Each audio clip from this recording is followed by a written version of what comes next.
আমি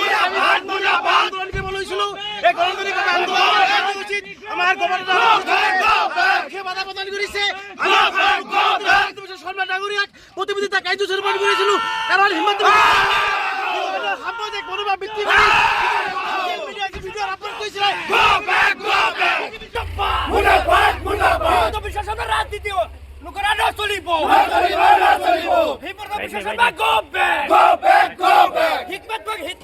পরিবেশ সৃষ্টি করে না চলিব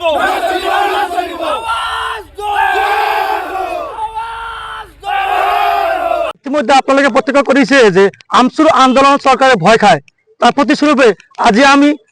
ডক্টর হিমন্ত সরকার ডাঙ্গরিয়ার প্রতিমূর্তি ইতিমধ্যে আমার ঢাকা বলেছিল কিন্তু অসম পুলিশে আমার তিনিগৰাকী সতীর্থক ইতিমধ্যে গ্রেপ্তার করে বলে থানালৈ প্রেরণ করেছে আমার আমসুর কেন্দ্রীয় মন্ত্রী সহকারী সাধারণ সম্পাদক বন্ধু সাইফুল ইসলাম খান জিলা আমসুর সভাপতি শাহাদাত হোসেন আর জিলা আমসুর উপসভাপতি শামসুল হক ডাঙ্গরিয়া ইতিমধ্যে পুলিশে আটক করে থানালৈ গোবর্ধন থানালৈ লৈ গৈছে আমি যিমান হলৈকে তেওঁলোকে বিনা শর্তে মুকলি নকৰি দিয়ে ইমান সময় আমাৰ এই আজিৰে যে প্ৰতিমূৰ্তি কাৰ্যসূচী দা ইমানত আমাৰ অন্ত নপৰে আমাৰ বিনা শৰ্তে তিনিজন সংগ্ৰামী সতীৰ্থক এৰি দিব লাগিব আৰু আপোনালোকে জানে যে অসম চৰকাৰে আমাৰ সাম্প্ৰদায়িক ব্যস্ততাৰ কাৰণে যে ৰাইফলে ডক্টৰ হিমন্ত বিশ্ব শৰ্মা ডাঙ্গৰিয়া ৰাইফল হাতত লৈ শুট কৰে সংখ্যালঘু মুসলমানেৰ উপৰ শুট কৰে দেখুৱায় যাতে সাম্প্ৰদায়িক সংঘৰ্ষ লাগি অসম সন্তুষ্ট হয় এনে কাৰ্যক আমি তীব্ৰ গৰিহণা তীব্ৰ নিন্দা তীব্ৰ ভাষাৰে আমি গৰিহণা জনাইছো সদৌ সংখ্যাৰ গামচুৱে বাক্সা জিলা ভিতৰৰ পৰা আৰু লগতে মই আজি তাৰিখত হিমন্ত বিশ্ব শৰ্মা কৈছে আপুনি অসমখন চলাব নোৱাৰে তেনেহলে নৈতিকভাৱে স্বীকাৰ কৰি আজি আপুনি অসমৰ মুখ্যমন্ত্ৰী পদত্যাগ কৰিবলৈ আমি আহ্বান জনাইছো সমগ্ৰ জিলা সমিতিৰ লগতে আমি বাক্সা জিলা সমিতিৰ উদ্যোগতো মুখ্যমন্ত্ৰী হিমন্ত বিশ্ব শৰ্মায় সঘনাই যি সাম্প্ৰদায়িক সংঘৰ্ষ লগোৱাৰ কাৰণে যি এটাৰ পিছত এটাকৈ মন্তব্য আগবঢ়াইছে তাৰ বিৰুদ্ধে আজি আমি সদৌ অসম সংখ্যালঘু ছাত্ৰী বাক্সা জিলা সমিতিৰ উদ্যোগত আমি হিমন্ত বিশ্ব শৰ্মা ডাঙৰীয়াৰ প্ৰতিমূৰ্তি দাহ কাৰ্যসূচী হাতত লৈছিলোঁ ইতিমধ্যে আপোনালোকে গম পাইছে আমাৰ আন্দোলন কাৰ্যসূচী চলি থকা অৱস্থাতে অসম পুলিচে আমাৰ জিলা সমিতিৰ অন্তৰ্গত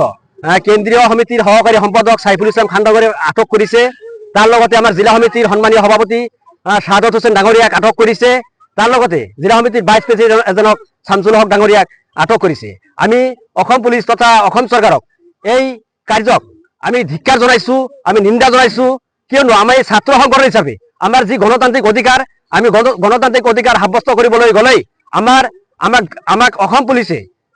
নানা প্ৰকাৰে আমাক বাধা আৰোপ কৰে তার লগতে আমার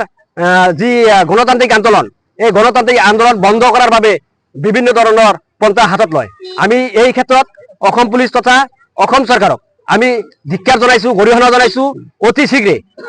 আমাৰ যিসকল সৈনিকক ইতিমধ্যে গ্ৰেপ্তাৰ কৰিছে তেওঁলোকক আমি বিনা শৰ্তে মুকলি কৰি দিয়াৰ বাবে আমি দাবী জনাইছো তাৰ লগতে অসম চৰকাৰক আমি এই